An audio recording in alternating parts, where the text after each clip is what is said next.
Heading बोलो, उद्यम registration के फायदे बोलो। सबसे पहले पहले तुम्हें क्या मिल जाएगा, एक वही तुम्हारा क्या बनेगा, ठीक है। उसके बाद क्या ये पेपरलेस है, सब कुछ ऑनलाइन है?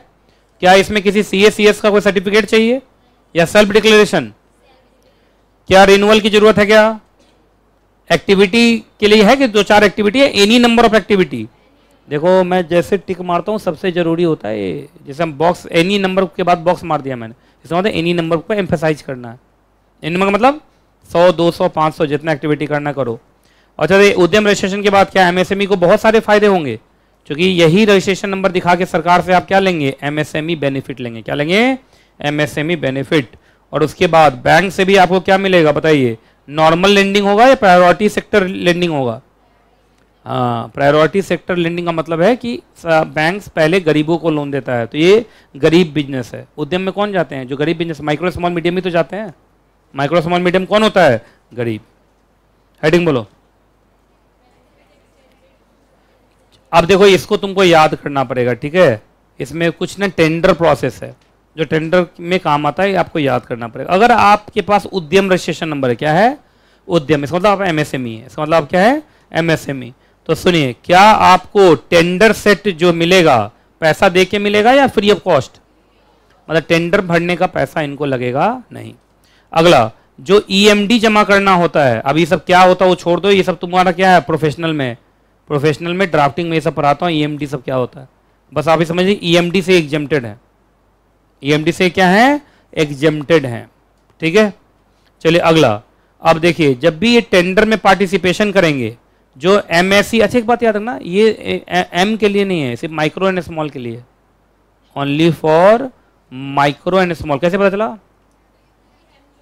हाँ, MSE है बस, micro and small enterprises. S का मतलब छोटा वाला ऐसे ही है, छोटा S करो, माइक्रो एंड स्मॉल इंटरप्राइजेज बस, M नहीं है ना। MSE का मतलब micro and small enterprise, medium के लिए नहीं है। मीडियम को ये लोग थोड़ा बड़ा समझते हैं, देखा नहीं था, मीडियम के लिए कहीं कहीं शैल भी कर दिया था, ठीक है। आओ सुनो जरा ध्यान से। जनरली प्राइस बैंड जो होता है वहां क्या होता है? L1 plus 15%।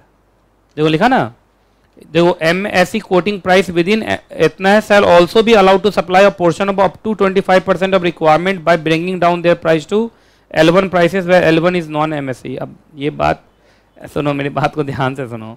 L1, अब ये सब का टेंडर प्रोसेस का इन लोग का बेसिक दाम है L1 में 15%, और यहाँ पे क्या लिख दिया 25%। मतलब नॉर्मली के लिए क्या होता होगा 15%, इन लोग के लिए क्या होता होगा 25%। अब ये क्या होता है, अब टेंडर चैप्टर तो पढ़ा नहीं रहा हूँ, आप इसको छोड़ दो, बस इतना याद कर लेना किसी तरह कि जनरली उन लोग के लिए क्या होता है L1 प्लस 15, इनके लिए क्या हो गया L1 प्लस 25। आ जाओ, उसके बाद टेंडर मार्केटिंग के लिए इनको कौन चीज का फैसिलिटी मिलता है? कंसोर्टिया फैसिलिटी मिलता है। अच्छा सुनना, बहुत बच्चे क्या करते हैं, जहां मैं बोल देता हूं ना कि ये आपके लिए अभी उतना जरूरी नहीं, आप इसको याद कर लेना, तो बाद में बुक लेके फिर से पूछने आता है। मैं बता तो दिया कि इस पर ज्यादा एम्फसाइज मत करो, इसको सीधा रट लो। आप सारा चीज जानते हो, टेंडर जानते हो, टेंडर चैप्टर पढ़ लिया तुम लोगों ने, अब क्या करोगे? इसके बीच में आ गए तो याद करके छोड़ेंगे और क्या करेंगे? अगला, उसके बाद आओ, हर सरकारी डिपार्टमेंट को कहा गया है या PSU को कि आप 25% टोटल एनुअल परचेज किससे कीजिए? MSE से कीजिए। मतलब सरकार को क्या कोटा दिया गया है? कम से कम 25% परचेज किससे लो? MSE से लो। परचेज समझते हो, सरकार परचेज करती है ना गुड्स, तो इनको क्या बोला, कम से कम 25% गुड्स किससे लीजिए? MSE से। बाकी आप लार्ज से ले लो। किससे ले लो? लार्ज से। और जो MSME ज्यादा डिस्काउंट नहीं देते हैं, बेचारे खुद ही गरीब में, क्या डिस्काउंट देंगे वो? चलो अब कुछ स्कीम्स हैं जो आपको याद करना पड़ेगा, इसको एकदम लिख लो, 5 स्टार रेटिंग, हिंदी में लिख लो, याद करना ही पड़ेगा। लिख लिया? बताओ कितने स्कीम्स है? ABCD कहां तक जा रहा है? अगले पेज में भी है, देखो तो G तक कितने स्कीम्स हैं? तो लिखो, ये 7 स्कीम आपको एकदम रट लेना पकड़ के। चलो अच्छा, ये एग्जाम में स्कीम भी पूछ रहे हैं आजकल, इनको फेल कराना होता तो स्कीम पूछते हैं, क्योंकि हाँ ये फेल कराना है तो ये क्या पूछना स्टार्ट कर देते हैं, कोई भी एक स्कीम का नाम डाल देंगे, अब लिखो उसके बारे में। तो ये सारा स्कीम आपको पढ़ना है। आ जाइए, सबसे पहले सरकार क्या चाहती है? सेल्फ रिलायंट का मतलब अपने पैर पे खड़ा इंडिया, आत्मनिर्भर भारत, इसी को हिंदी में बोलते हैं। लिखो आत्मनिर्भर भारत, लिखा। अब देखिए कुछ मेजर एमएसएमई स्कीम्स हैं जो सरकार चला रही है आजकल। पहले स्कीम का नाम बताओ। Prime minister employment generation programme, short form में PMEGP है कि नहीं। इसके अंदर क्या मिल रहा है? एम्प्लॉयमेंट अपॉर्चुनिटीज मिल रहा है rural as well as urban areas में। अभी कुछ दिन पहले तो मैंने सुना है कि कितने हजार लोगों को नौकरी दी गई है।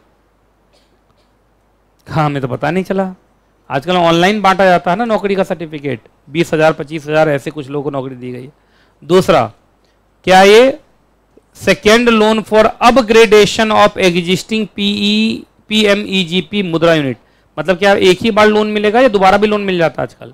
आजकल दोबारा, पहला बार सेटिंग अप के लिए, दूसरे बार अपग्रेडेशन के लिए, समझे। अरे ये सब बहुत चल रहा है, स्टेट गवर्नमेंट भी चलाता है। आप बिहार में चले जाइए, 5 लाख तक का लोन ऐसे ही मिल रहा है विद इंटरेस्ट फ्री। 5 लाख का लोन इंटरेस्ट फ्री। कितने सारे उद्यम वाले हैं जो मेरे से सर्टिफिकेट ले लेके 5-5 लाख का लोन लेके भाग गए हैं, सरकार को वापस नहीं कर रहे हैं जी। मतलब आपको बस क्या करना, आधार नंबर दिखाना है और आपको एक सर्टिफिकेट होता है, एक सर्टिफिकेट होता है जो हम लोग बना के देते हैं, CACS बना के देता है, वो जाके देना है। 5 लाख का लोन मिल जा रहा है। और दूसरा 5 लाख 1% रेट ऑफ इंटरेस्ट पे, और कोलैटरल पोर्टल कुछ नहीं, वो GST नंबर ही तुम्हारा काम कर रहा है। मैं क्यों लूंगा कुछ, मुझे क्या करेंगे? मैं सर्टिफिकेट थोड़ी दिया, मैंने तो बस ये बना के दिया कि हाँ इनका ये MSME है बस। अब लेके पैसा भागा तो मैं क्या करूंगा? C point. अब आइए अगला कौन है? Credit guarantee scheme for micro and small, short form बोलो क्या बोलते हैं इसको? CGTMSE। इसमें क्या मिलता है तुमको? बिना, देखो बोला था ना, बिना कोलेटरल के लिए क्या मिलता है? लोन मिलता है, समझे। अब आइए अगला बोलो, तुम लोग बोलते जाओ, तुम्ही लोग करना है। चलो बताओ इसमें क्या क्लस्टर बनाने का मतलब? हाँ, एक जगह बना दिया, वहीं पे भेज दिया, जाओ वहीं से तुम्हारा रोड सब निकाल देता हूँ, स्टेशन को, रेलवे स्टेशन को जोड़ देता हूँ, एयरपोर्ट को जोड़ देता हूँ, वहीं से बिजनेस करो शांति से बैठ के, वो ज़्यादा अच्छा है। अगला चलो, ये कौन सा स्कीम है? ट्रेडिशनल इंडस्ट्रीज को क्या बोलते हैं? स्फूर्ति, जानते हो स्फूर्ति योजना? हाँ, इसमें क्या है आपका जो ट्रेडिशनल, फॉर एग्जाम्पल बोलो, नीचे बोलो।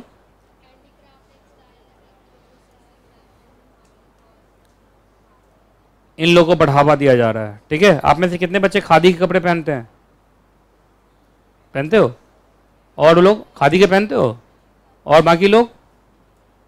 सर कैंटाबिल और मुफ्ती, बताइए नाम कैसा है मुफ्ती, बताइए।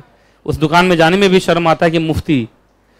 अगला एप पॉइंट, बोलो इसमें क्या है? Entrepreneurship and skill development programme है ना। इसके अंदर देखिए ज्यादातर जो SC ST विमेन है, डिफरेंटली एबल्ड है, एक्स सर्विस मैन है, BPL समझते हो, बिलो पॉवर्टी लाइन, है ना। इन सबों को नौकरी उकरी दी जाती है ना, उनकी स्किल ट्रेनिंग कराई जाती है, जिससे कि अब जैसे खासकर कौन सा इंडस्ट्री में बोलो? अग्रो बेस्ड इंडस्ट्रीज, होशियारी, होशियारी समझते हैं? होशियारी नहीं समझते? होशियारी नहीं, होशियारी, होशियारी कुछ बोलते हैं, होशियारी बोलते हैं शायद, होजरी बोलते हैं। क्या होता है होजरी? ठीक है, उसके बाद बोलो। आपने सुना होगा ये कपड़े सिलने वाले मशीन वशीन दिए जाते हैं कि आप घर में बैठे कपड़े सिलिए, अपने हस्बैंड का जिंदगी मत खराब कीजिए। आइए G पॉइंट में कौन सा स्कीम है? सर अति स्कीम लग रहा है। अरे अति स्कीम नहीं, ATI स्कीम है, अति, है ना। इसके अंदर क्या बनाए जाएंगे? क्या बनाए जाएंगे? क्या करवाया जाएगा? चलो भाई, अब कुछ चीजें और में है, आ जाओ। MSME संबंध देखा था ना अभी, हमने देखा था ना अभी, वेबसाइट पर था MSME संबंध। इसके लिए क्या ये वेबसाइट का नाम है? क्या ऑब्जेक्टिव है इसका? कि जितने भी, सुनो अभी मैंने बोला था ना कि सरकार को कितना खरीदना है? एटलीस्ट 25% प्रोक्यूरमेंट, मतलब परचेज किससे करना है? MSC से। MSC किसे? MSC से। उसको वो हो रहा है कि नहीं हो रहा है, उसी को मॉनिटर करने के लिए क्या बनाया गया है? MSME संबंध। तो सरकार आपसे संबंध कर रही है, आप कौन हैं? MSE हैं। चलो अगला, एक बोर्ड बना था ना, अरे शुरू में बोर्ड नहीं था, भयंकर बोर्ड, भयंकर बोर्ड है वो। अब एक क्या बना है? Facilitation council. फैसिलिटेशन काउंसिल के अंदर क्या होगा सो सुनो, अगर कोई डिस्प्यूट हो गया, क्या हो गया डिस्प्यूट? पैसे को लेके, तो आपको कोर्ट में जाने की जरूरत नहीं है। आप पहले अपना झगड़ा कहाँ लेके आइए? MSME फैसिलिटेशन काउंसिल में लेके आइए। आपका वो कंसिलिएशन कराएंगे। क्या कराएंगे? आर्बिट्रेशन नहीं, कंसिलिएशन। अभी कंसिलिएशन पढ़ाना बाकी है ना, कंसिलिएशन कराएंगे आपका और आपका झगड़ा सुलझाएंगे। तो ये क्या होगा? आपको कौन देंगे पहले बताइए? ये ADRS देंगे आपको, बोलो। ADRS सर्विस देंगे, जिससे कि कंसिलेशन हो जाए और आपके छोटे मोटे झगड़े कंसिलेशन से ही सुलझ जाएं। बताओ तो इस काउंसिल में कौन कौन लोग होंगे? एक तो होगा तुम्हारा डायरेक्टर ऑफ इंडस्ट्री। क्या होगा? डायरेक्टर ऑफ इंडस्ट्री या अदर ऑफिसर, जो कम से कम किस रैंक का हो? उसी डायरेक्टर के रैंक का हो, अलग अलग नाम से हो सकता है। तो डायरेक्टर ऑफ इंडस्ट्री या उसी नाम से कोई, उसी रैंक का कोई और ऑफिसर होगा, वो आपका इसमें होगा। फिर आइए, कुछ और भी ऑफिस बेयरर्स होंगे जो किस इंडस्ट्री से आएंगे? ये स्टेट गवर्नमेंट का हो गया। क्या हो गया? स्टेट गवर्नमेंट का हो गया। उसके बाद आइए अगला, एक वन और मोर रिप्रेजेंटेटिव कहाँ से आएगा? बैंक और सारे बैंक और फाइनेंशियल इंस्टीट्यूशन, या जो माइक्रो को लोन देते हैं, माइक्रो स्मॉल मीडियम को, जो माइक्रो स्मॉल मीडियम को लोन देते हैं, और एक या एक से ज़्यादा पर्सन जिसको नॉलेज हो इंडस्ट्री, फाइनेंस, लॉ, ट्रेड और कॉमर्स में। या तो ये कम से कम 3 लोग होने चाहिए, ज़्यादा ज़्यादा कितने? 5। कैटेगरीज कितना बनाया इन्होंने? 4। तो 4 में तो यार 4 तो हो ही जाएगा, कम से कम एक आएगा अभी तो नहीं। तो ये कहानी। तो इसी के साथ ये छोटा सा थ्योरेटिकल चैप्टर हो गया KHATM। जितना बुरा लग रहा था उतना बुरा भी ये था नहीं।